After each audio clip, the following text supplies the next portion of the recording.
Sobat Unlimited Human Capital. Dalam episode kali ini, kita akan membahas satu pilar penting dalam dunia SDM, rekrutmen yang efektif. Jangan anggap enteng proses ini, karena satu keputusan rekrutmen yang salah bisa berdampak besar pada keberlangsungan perusahaan. Yuk kita bedah kenapa rekrutmen yang efektif itu sangat krusial. 1. Menentukan kualitas sumber daya manusia, menentukan masa depan perusahaan. Rekrutmen adalah pintu masuk utama calon karyawan ke perusahaan.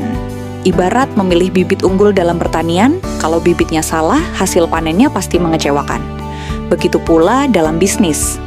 Karyawan yang tidak kompeten akan menurunkan produktivitas, memperlambat tim, bahkan bisa merusak budaya kerja yang sudah terbangun. Seperti kata Dave Ulrich, guru besar HR modern, "Talent is not just about hiring people, but hiring the right people who can grow with the business."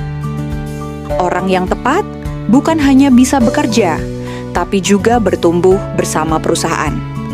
Dalam dunia HR modern, kita tidak lagi bicara tentang mempekerjakan sebanyak mungkin orang, tapi tentang mendapatkan orang yang tepat, orang yang mampu beradaptasi, berkontribusi, dan bertumbuh seiring perkembangan perusahaan.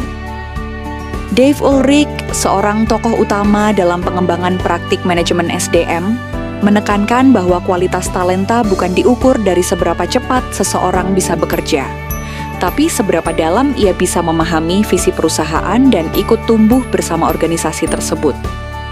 Apa maksud orang yang tepat? Orang yang tepat tidak selalu berarti orang yang paling pintar, paling banyak pengalaman, atau lulusan universitas terkenal.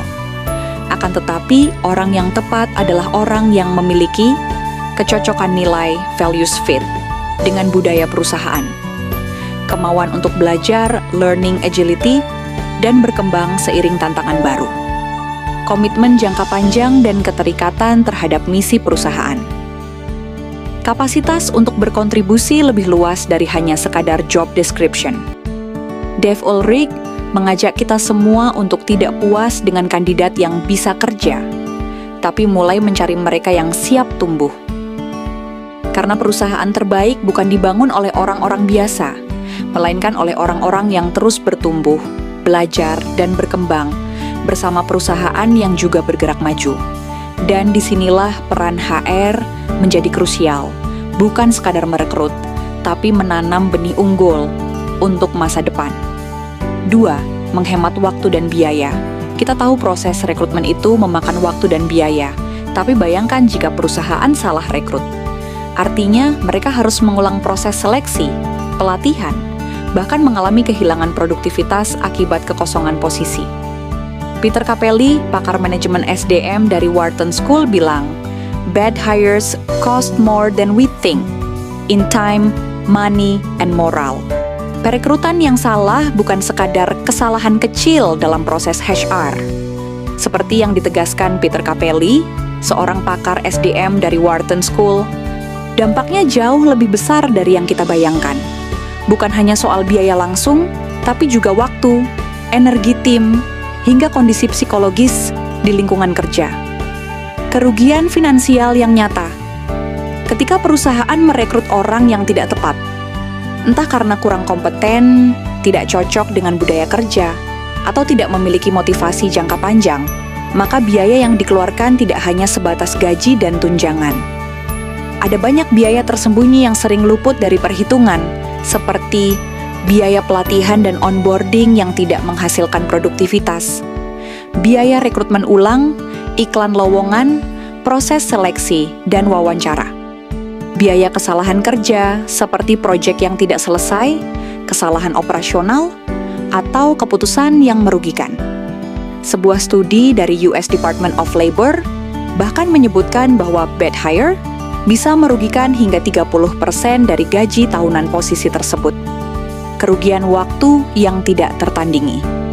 Rekrutmen adalah proses yang menghabiskan banyak waktu, mulai dari seleksi, interview, pelatihan, hingga masa adaptasi. Ketika karyawan baru ternyata tidak sesuai, semua waktu itu menjadi sia-sia. Lebih parah lagi, proses tersebut harus diulang dari awal, mengganggu alur kerja tim, dan menghambat proyek yang sedang berjalan. Bayangkan jika dalam 1 tahun, perusahaan mengganti 3 posisi penting karena kesalahan rekrutmen. Betapa besar waktu yang hilang bukan hanya untuk HR, tapi juga untuk manajer, mentor, dan tim yang harus mendampingi mereka. Kutipan Peter Capelli mengingatkan kita bahwa rekrutmen adalah investasi jangka panjang, bukan sekadar proses administratif. Investasi ini bisa menghasilkan tim yang hebat atau sebaliknya, menguras sumber daya, waktu, dan bahkan menggerus semangat organisasi. Karena itu, setiap pemimpin dan praktisi HR harus sadar, orang yang kita rekrut hari ini akan menentukan nasib perusahaan di masa depan. 3. Meningkatkan produktivitas dan kinerja tim. Bayangkan jika Anda punya tim yang semuanya solid, kompeten, dan cocok dengan budaya kerja. Produktivitas akan naik drastis. Kenapa? Karena karyawan yang tepat bisa langsung memberikan dampak. Laszlo Bock, mantan SVP Google untuk People Operations, mengatakan, "Hire people who raise the average of your team." Pernyataan singkat ini sebenarnya mengandung filosofi mendalam tentang strategi rekrutmen kelas dunia.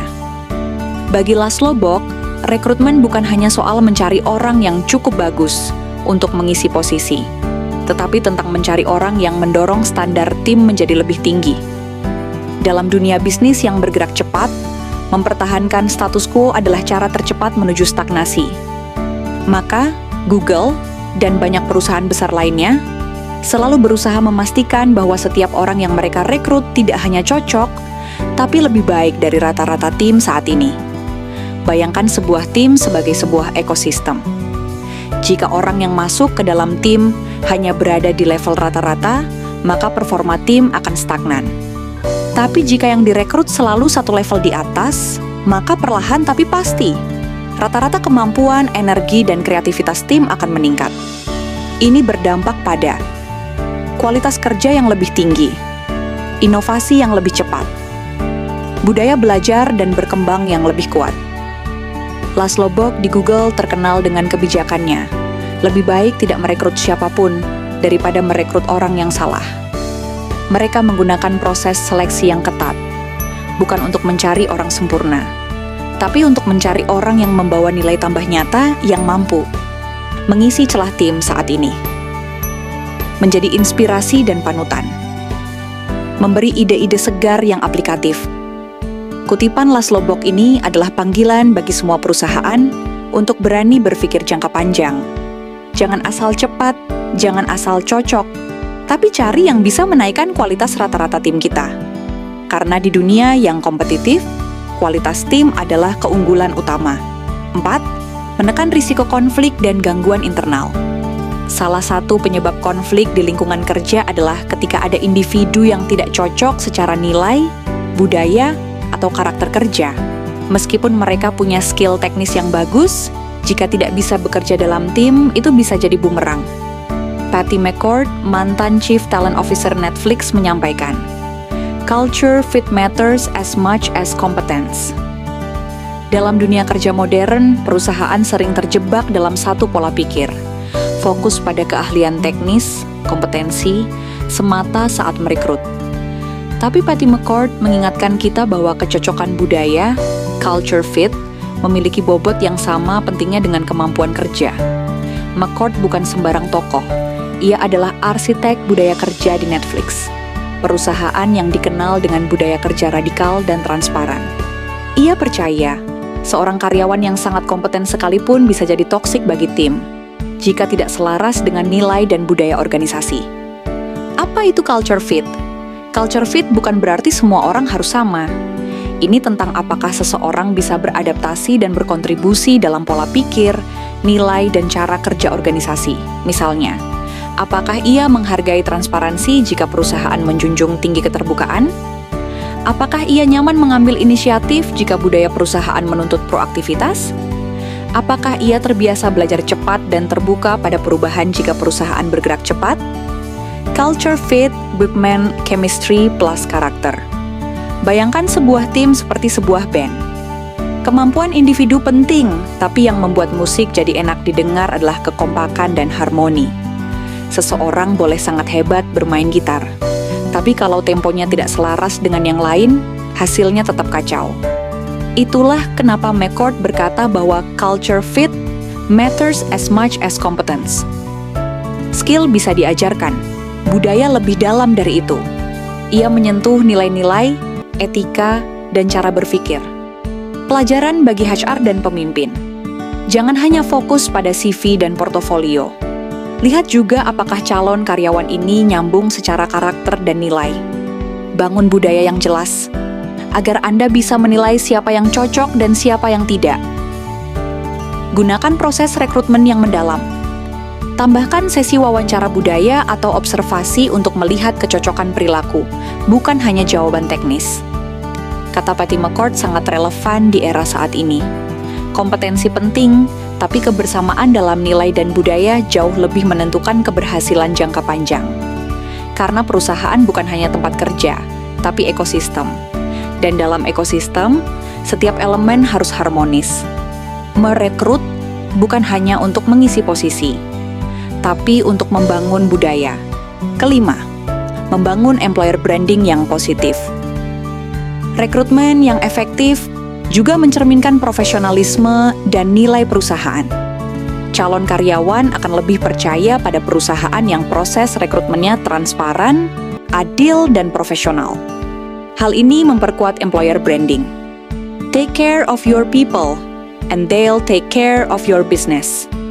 Richard Branson. Kutipan sederhana ini membawa filosofi mendalam yang menjadi fondasi dari banyak perusahaan hebat di dunia.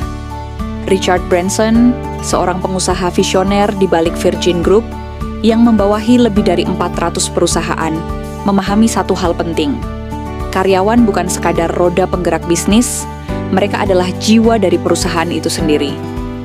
Branson percaya, bila Anda menciptakan lingkungan kerja yang penuh perhatian, memberi dukungan dan membangun kepercayaan, maka karyawan akan secara alami memberikan yang terbaik. Bukan karena diperintah, tapi karena merasa dihargai. Mengapa ini sangat penting? Motivasi tidak bisa dipaksakan, tapi bisa ditumbuhkan. Karyawan yang merasa diperhatikan akan lebih loyal, lebih kreatif, dan lebih produktif. Mereka tidak bekerja hanya demi gaji, tapi karena punya rasa memiliki. Jika kita ingin membangun bisnis yang kuat dan berkelanjutan, mulailah dari satu hal, urus manusianya dengan sungguh-sungguh. Maka mereka akan menjaga bisnis kita seperti keluarga. Mulailah dengan proses rekrutmen yang efektif dan berkualitas. Jadi, Sobat Unlimited Human Capital, rekrutmen yang efektif bukan hanya aktivitas administratif. Ini adalah investasi jangka panjang. Kualitas SDM, efisiensi operasional, hingga budaya kerja dan citra perusahaan, semuanya bermula dari proses rekrutmen. Semoga insight kali ini bisa membantu Anda menyusun strategi rekrutmen yang lebih bijak dan terarah. Jangan lupa, SDM adalah pondasi dari semua perubahan dan pertumbuhan di perusahaan. Sampai jumpa di episode selanjutnya. Jangan lupa like, share, dan subscribe untuk insight seputar pengembangan SDM dan organisasi dari kami, Unlimited Human Capital.